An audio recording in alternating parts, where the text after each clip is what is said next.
Welcome to our deep dive today. We're exploring what happens when music, becomes more than just melody.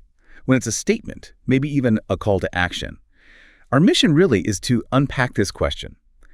How can a choral piece, of all things, embody a message of diversity, divergence, and actually spark some vital, maybe even difficult conversations? Yeah, and today we're looking specifically at Human, which is this really fascinating piece by composer Santiago Veros. We'll trace its journey, which is quite remarkable, actually, from sort of mysterious commission, high stakes, all the way to its premiere and what it hopes to do, beyond the music itself.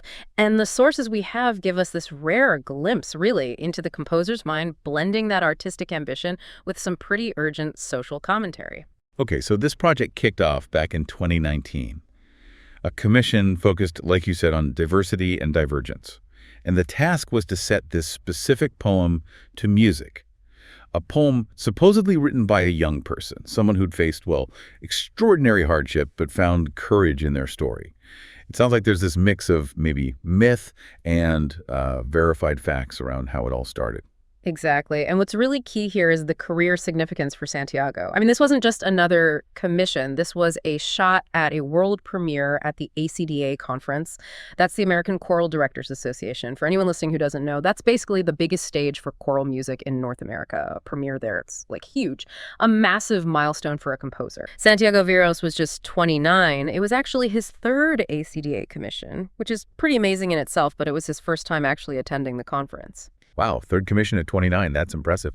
And looking at his motivations, it seems like it wasn't just about the art, was it? He was obviously moved by the message, the challenge, but there was also this pragmatic element, working internationally, collaborating, seeing the impact. Absolutely. There was definitely that pull. And I think that synergy you mentioned earlier between the poem's weight and the career opportunity, that's what really fueled it. It wasn't like the pragmatism lessened the art. It actually gave this deeply human message a huge platform. So it became this blend, mystery around the poem, the practical career aspect, and this hope that music could genuinely amplify unheard stories. That mix really drove its creation. Okay, so let's get into the creative process itself. How do you even start turning that into a profound piece of music? That sounds like a huge challenge. It absolutely was. And that's where his professional instincts really kicked in. He didn't try to smooth it all out. He worked methodically, figuring out, okay, where does this need to be bold? Where should it soften? How do we build these peaks of energy that match what the poem feels like it's saying? And it's written for treble choir, soprano, and alto voices, and there's the solo part. Ah, right, the solo. Yeah, representing this kind of naked, accused, unprotected human voice. It's very powerful. I initially thought of, for a trans person, marked alto, but suitable for different voice ranges. So how does it unfold dramaturgically? What's the journey? Well, it starts with this feeling of a marginalized person, suffocated almost. There's a breathy vocal effect. The soloist is alone, very exposed. Then gradually, one by one, choir voices start to join in, building the sense of community, of solidarity. It grows. Until you reach the climax. And this is just the word human. Just the word itself. Yeah, sung by as many voices as possible. It's meant to be this huge collective human shout. That's where the piece literally shouts, human. Wow. Okay. And let's touch on some of those lyrics. From Joe Hazel, the 16-year-old poet. Things like, is this even about me, or is it all about you? That's quite confronting. Absolutely. And look at me. See me. A human. We're the same thing. Give me a clean state. Yeah. If I was like you in that way, would you give me a chance? And that final, powerful declaration, I am human. I'm here. Bringing this complex piece to life. It wasn't just about hitting the right notes, clearly. The rehearsals were in Doylestown, Pennsylvania, Central Bucks High School West Women's Choir. That's right. And he was working with this choir. An incredible group of singers, all teenagers, like 15 to 17 years old. And apparently their skill level was just amazing for that age. And you mentioned some great behind-the-scenes stories. The bus trips, Philadelphia to Rochester, the TikTok challenges, synchronized dances, even a push-up contest. Yep. Santiago won against an athlete. He did. And you're right, those things, they sound maybe just like fun anecdotes, but they really broke down barriers. They built this amazing connection between the composer and these young singers, created real trust.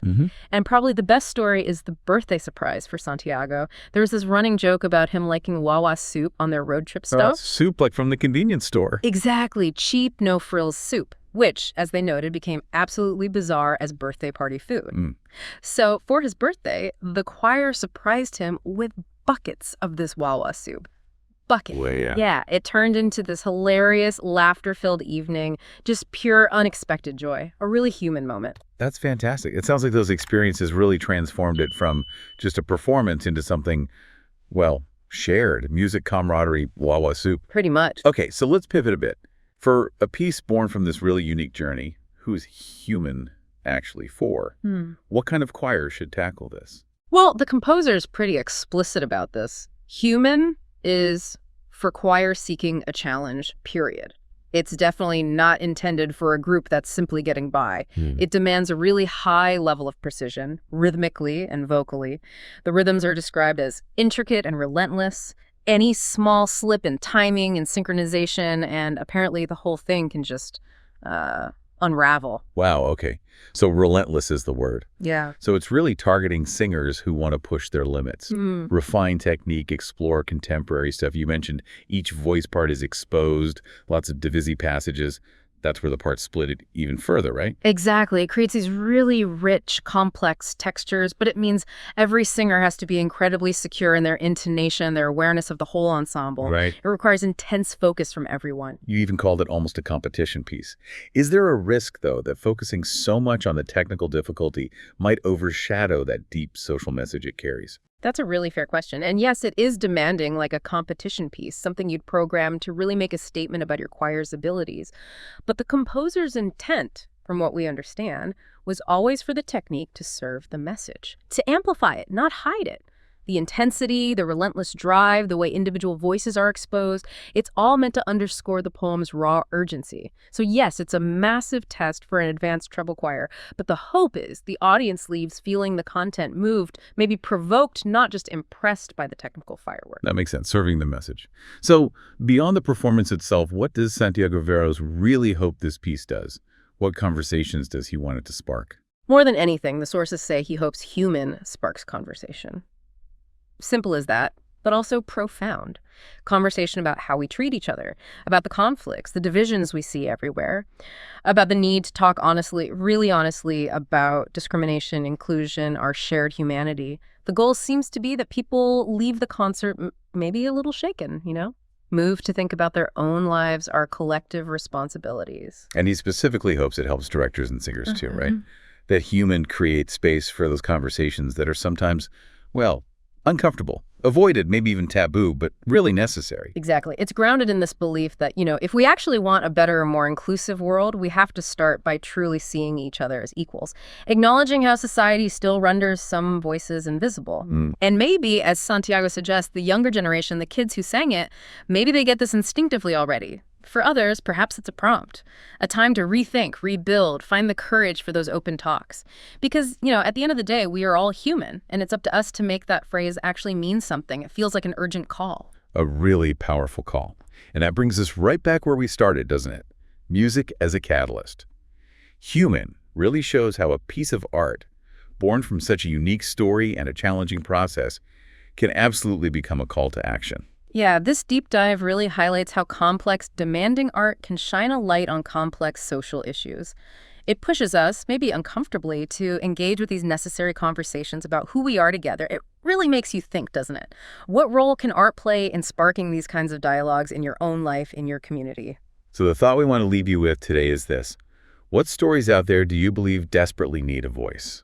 And how might art, music, writing, visual art, anything be the most powerful way to make those stories not just heard, but truly resonate?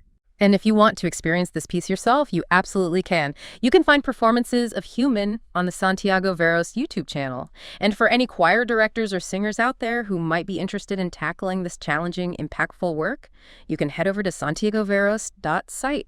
That's where you can purchase the score, look at it, and learn more.